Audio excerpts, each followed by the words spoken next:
మహేష్ కుమార్ గౌడ్ గారిని మాట్లాడవలసిందిగా కోరుతాను. సభాధ్యక్షులు భూపతి రెడ్డి గారు, మహిళా సోదరుని కొద్ది నిశ్శబ్దంగా ఉండాలమ్మా. 10-15 నిమిషాల్లో సభ ముగుస్తుంది. ముఖ్యమంత్రి గారి మాట వినాల్సి ఉంది. ఇంక ఇద్దరే స్పీకర్లు ఉన్నారు, దయచేసి నిశ్శబ్దంగా ఉండండి. గౌరవనీయులు విజనరీ లీడర్, ఒక దూరదృష్టి కలిగినటువంటి నాయకత్వం అలమటించుకున్నటువంటి మన ప్రియతమ ముఖ్యమంత్రి రేవంత్ రెడ్డి గారు, గౌరవనీయులు పెద్దలు ఉత్తమ్ కుమార్ రెడ్డి గారు, గౌరవనీయులు తుమ్మల నాగేశ్వరరావు గారు, సుదర్శన్ రెడ్డి గారు, షబీర్ అలీ గారు, డిసిసి అధ్యక్షుడు నగేష్ రెడ్డి గారు, గౌరవనీయులు మండ వెంకటేశ్వరరావు గారు. ముఖ్యమంత్రి గారు, ఈ జిల్లా చాలా పెద్ద రాజకీయ నాయకత్వం అందించిన జిల్లా. అర్గోల్ రాజారాం మొదలుగోను రామ్ గోపాల్ రెడ్డి గారు, డి శ్రీనివాస్ గారు, సంతోష్ రెడ్డి గారు లాంటి పెద్ద నాయకులు రాష్ట్రానికి సేవలు అందించినటువంటి భాగ్యం కలిగించినటువంటి జిల్లా నిజామాబాద్ జిల్లా. ఆసియా ఖండంలోనే పెద్ద గంజు మన నిజామాబాద్లో ఒకప్పుడు ఉండేది.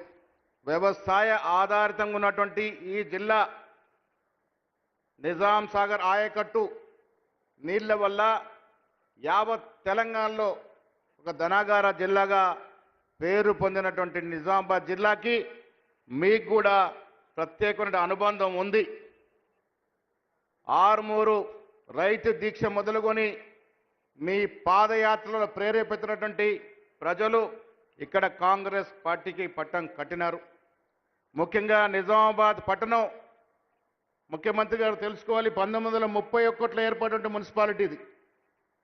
95 సంవత్సరాల క్రితం ఏర్పడ్డ మున్సిపాలిటీకి స్మార్ట్ సిటీ రాలే, కానీ 1956లో ఏర్పడ్డ కరీంనగర్కి స్మార్ట్ సిటీ వచ్చిందంటే ఇక్కడ ఉన్నటువంటి పార్లమెంట్ సభ్యుడి యొక్క ఘనత ఏమిటో మనకు అర్థం చేసుకోవాల్సిన అవసరం ఉంది. ముఖ్యమంత్రి గారు, బాంబే నాగ్పూర్కి ఎక్కువ కనెక్ట్ ఉన్నటువంటి నిజామాబాద్ జిల్లా ఎయిర్పోర్ట్ అడిగినప్పుడు మీరు దీన్ని 2వ ఫేజ్లో పెడతామని చెప్పినారు. ఇక్కడ ఎయిర్పోర్ట్ అవసరం ఉంది, మనకు ముందు ప్రాంతంలోని ఎయిర్పోర్ట్కి స్థలం కూడా కేటాయించడం జరిగిందనే మాట కూడా నేను మనవి చేస్తా ఉన్నాను. మీ విజనరీ నాయకత్వంలో ఇక్కడ ఎయిర్పోర్ట్ ఏర్పడితే ఇటు బాంబేకి, నాగ్పూర్కి, హైదరాబాద్కి మధ్యన హబ్గా మారే అవకాశం ఉంది. కాబట్టి 2వ ఫేజ్లో ఎయిర్పోర్ట్ శాంక్షన్ చేయాల్సిన మిమ్మల్ని కోరుతా ఉన్నాను. అదేవిధంగా స్మార్ట్ సిటీ ఎలాగూ రాలేదు కాబట్టి మీరు మున్సిపల్ శాఖ మంత్రిగా ఉన్నారు. నిజామాబాద్ పట్టణానికి అత్యధిక నిధులు ఇచ్చి నిజామాబాద్ పట్టణం ఒక మేటి పట్టణంగా తీర్చిదిద్దేందుకు దాన్ని దోహదపడాల్సిందిగా మిమ్మల్ని నేను కోరుకుంటా ఉన్నాను. అదేవిధంగా భూపతి రెడ్డి గారు కోరినట్టుగా ఇక్కడ నుంచి నాగ్పూర్ పోవాలంటే వయా డిచ్పల్లి పోవాలి. ఇక్కడ ఒక అధునాతనమైనటువంటి బిగ్గెస్ట్ గెస్ట్ హౌస్ డిచ్పల్లి ప్రాంతంలో ఇస్తే 3 జిల్లాలకు కనెక్టివిటీ అయ్యేటువంటి ఒక గెస్ట్ హౌస్ ఇక్కడ వస్తుందనే మాట కూడా నేను మీకు మనం చేస్తా ఉన్నాను. స్పోర్ట్స్ ఆధారిత జిల్లా. ఇక్కడ నుంచి చాలామంది స్పోర్ట్స్ వ్యక్తులు దేశంలో రాణించారు. నిఖత్ జరీన్ నుంచి మొదలుకొని చాలామంది స్పోర్ట్స్ మన్స్ ఈ జిల్లా నుంచి వచ్చినారు. కాబట్టి మీకు స్పోర్ట్స్ మీద ప్రత్యేకమైన దృష్టి ఉంది. కాబట్టి ఈ జిల్లాని ఒక స్పోర్ట్స్ హబ్గా మారుస్తే బాగుంటుందనే మాట కూడా మీ దృష్టికి నేను తీసుకొస్తా ఉన్నాను. అదేవిధంగా నిజామాబాద్ ధనాగార జిల్లా, మళ్ళీ ధనాగార జిల్లాగా ఆవిర్భించేందుకు ఎన్నో అవకాశాలు ఉన్నాయి. వ్యవసాయ మంత్రి గారు ఇక్కడ ఉన్నారు, మీకు ధన్యవాదములు. మేము అడగానే ఇంజనీరింగ్ కళాశాల ఇచ్చారు, 35 ఏళ్ల కోరిక తీర్చినారు. మేము అడగానే ఈ రాష్ట్రంలో 3 వ్యవసాయ కళాశాలలు ఇచ్చి ఒకటి మాకు ఇచ్చినారు. సభాముఖంగా మీకు ధన్యవాదాలు తెలియజేస్తా ఉన్నాం.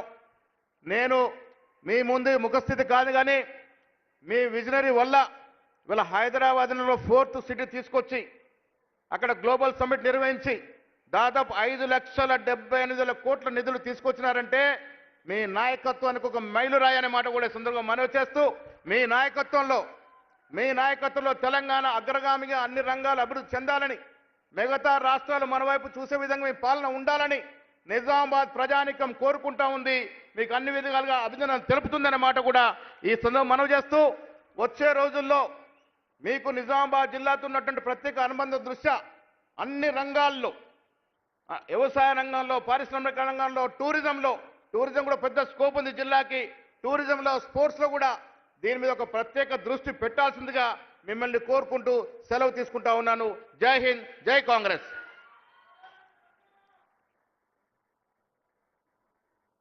ధన్యవాదాలు పిసిసి అధ్యక్షులు గారు.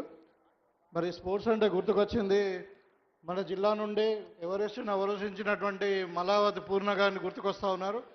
వారు తండ్రి మరణించినప్పుడు మన సీతక్క గారు నేను వెళ్ళడం జరిగింది.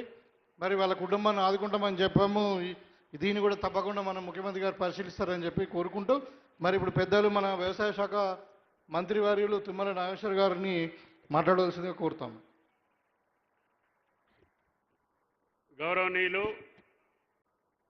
సభాధ్యక్షులు మన శాసనసభ్యులు భూపతిరెడ్డి గారు, ఈనాటి ముఖ్య అతిథి నిజామాబాద్ జిల్లాలో వందల కోట్ల రూపాయల అభివృద్ధి కార్యక్రమాలకి శంకుస్థాపనకు ఇచ్చేసినటువంటి రాష్ట్ర ముఖ్యమంత్రి గౌరవనీయులు రేవంత్ రెడ్డి గారు, పెద్దలు ఉత్తమ్ గారు, అదేవిధంగా పిసిసి అధ్యక్షులు మహేష్ గారు, షబీర్ అలీ గారు, నా చిరకాల మిత్రులు మండవ గారు, వేదిక మీద ఉన్నటువంటి పెద్దలందరికీ, విచ్చేసినటువంటి రైతు సోదరి సోదరీమణులందరికీ, పత్రికా విలేకరులకి, పెద్దలందరికీ హృదయపూర్వక నమస్కారం. ఈ యొక్క వ్యవసాయ జిల్లా అయినటువంటి నిజామాబాద్ జిల్లా రేవంత్ రెడ్డి గారి పాలనలో నేను మొదటిసారిగా వచ్చినప్పుడు కాంగ్రెస్ ప్రభుత్వంలో ఈ యొక్క నిజామాబాద్కే వ్యవసాయ కళాశాల లేదు. ఉమ్మడి జిల్లాలు 10 జిల్లాల్లో నల్లగొండకి నిజామాబాద్కి వ్యవసాయ కళాశాల